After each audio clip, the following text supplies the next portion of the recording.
Week 39, Day 267, on self-monitoring. The more carefully and frequently you monitor yourself, the better you'll control yourself. Roy Baumeister. People who monitor their weight regularly have a higher chance of maintaining weight loss permanently. People monitoring their output at work have a higher chance of remaining productive in the long run. People who monitor the hours when they go to sleep and wake up are more likely to become permanent early risers.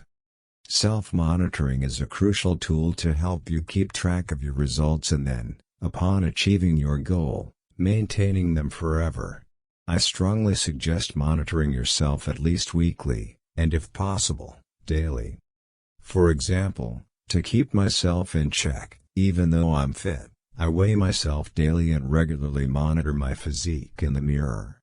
No, I don't obsess about my appearance like a narcissist or feel my heart rate going up when I step on the scales. The only purpose of doing these things is to ensure that if I somehow fail to notice a slip-up in my habits, my body will communicate it to me and help me address it before it gets worse. I follow the same approach in my business. I have a daily word count, but I also monitor my output compared to my output last year. That way, I always know when I'm getting lazy and when I need to concentrate on strengthening my work ethic. How often do you monitor yourself? Is it a part of your daily or weekly schedule? If not, it's time to make that happen. Day 268, on taking ownership for your ideas.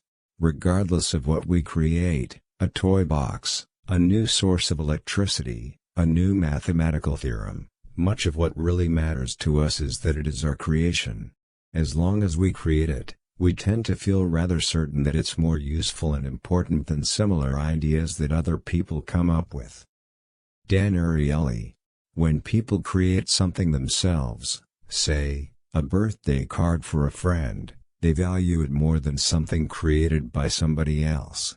Similarly, people take ownership of their ideas and feel they're more valuable simply because they're their own ideas. You can use this phenomenon to improve your self-discipline. Instead of relying on my definition of self-discipline, come up with your own. Jot down what self-control means to you, when you feel it, how you feel it and why is it important to you.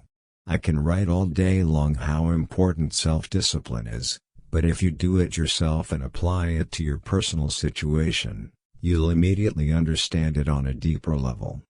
In addition to reading the tips and tricks I share in this book, come up with your own ideas. You'll be more likely to act on your own ideas than on the ones that you learned from me or from any other person. I usually give 2 or 3 applications for every piece of advice, but it's rarely limited to just those 2 or 3 uses. Think about how you can adapt the lessons to your own life or even test the opposite way of doing things. There's rarely, if ever, only one correct method. Discovering the right answer for your unique situation can deliver better results than reading even 100 books about personal development. Day 269, on stretching. The benefits of stretching are enormous. Stretching can increase your strength by 10%. It is a lot. The Russian master of sports Alexander Falyaev, explains that when you lift a weight your muscles contract. And after the workout the muscles remain contracted for some time. The following restoration of the muscle's length is what recovery is. Until the muscle has restored its length, it has not recovered. Hence he who does not stretch his muscles slows down the recuperation process and retards his gains. Besides, tension and relaxation are 2 sides of the same coin. If the muscle forgets how to lengthen, it will contract more poorly. And that is stagnation of strength. Pavel Tsatsouline. Here's your willpower exercise for the week: stretching. Stretching isn't only great for your physical health, since it's generally uncomfortable but provides long-term benefits, it's also great for your self-discipline. I strongly suggest always beginning a workout with dynamic stretches, short stretches, usually with some kind of a dynamic motion, and concluding each training with static stretching, Holding a stretch for a longer period of time, usually at least 15 to 30 seconds. Static stretching is better for exercising your willpower because that's where you actually need to hold a stretch and keep at it, even though it's uncomfortable. 5 to 10 minutes of stretching a few times a week, focused particularly on the tightest areas, probably your hips, lower back and hamstrings, is a good target. If you don't know how to stretch, a quick search on YouTube will yield plenty of detailed video tutorials. Day 270, on self-reflection. Socrates compared living without thinking systematically to practicing an activity like pottery or shoemaking without following or even knowing of technical procedures. One would never imagine that a good pot or shoe would result from intuition alone. Why then assume that the more complex task of directing one's life could be undertaken without any sustained reflection on premises or goals? I'll end a button. Set a timer for 15 minutes and do nothing else but sit or lie comfortably and think about your current problems or anything that's been on your mind recently. It's incredible how much insight you can get by hitting the pause button for mere 15 minutes and simply thinking, without doing anything else. When people are new to personal development, they tend to think more than act. They spend more time reading than actually implementing advice.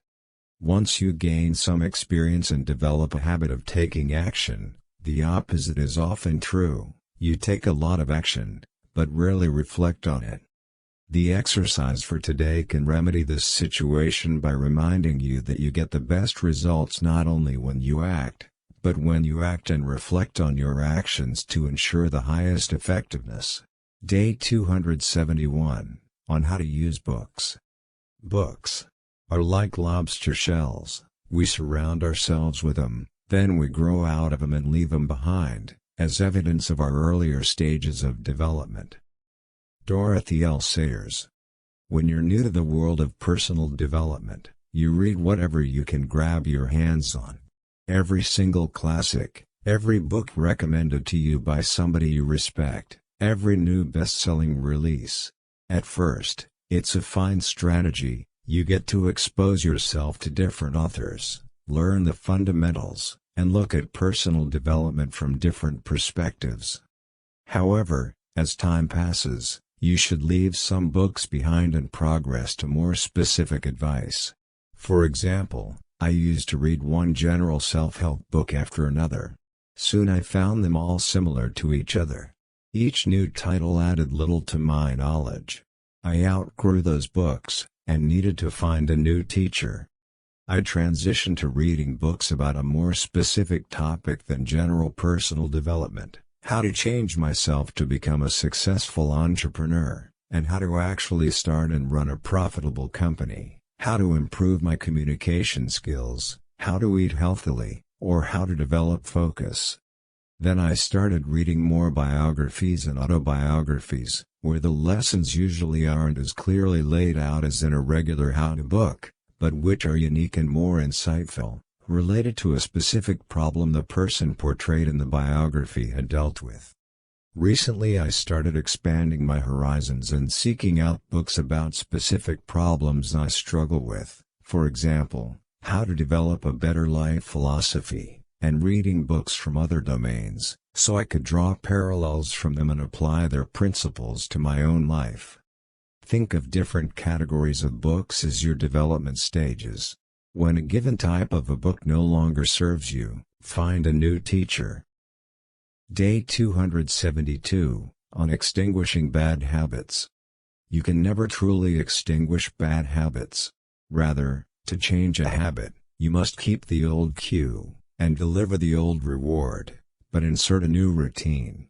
That's the rule. If you use the same cue, and provide the same reward, you can shift the routine and change the habit. Almost any behavior can be transformed if the cue and reward stay the same. Charles Duhigg. Some time ago we talked about the habit loop, a cue, a signal to perform a habit, a routine, action, and a reward for engaging in the habit. This loop, when repeated over and over again, creates an automatic behavior.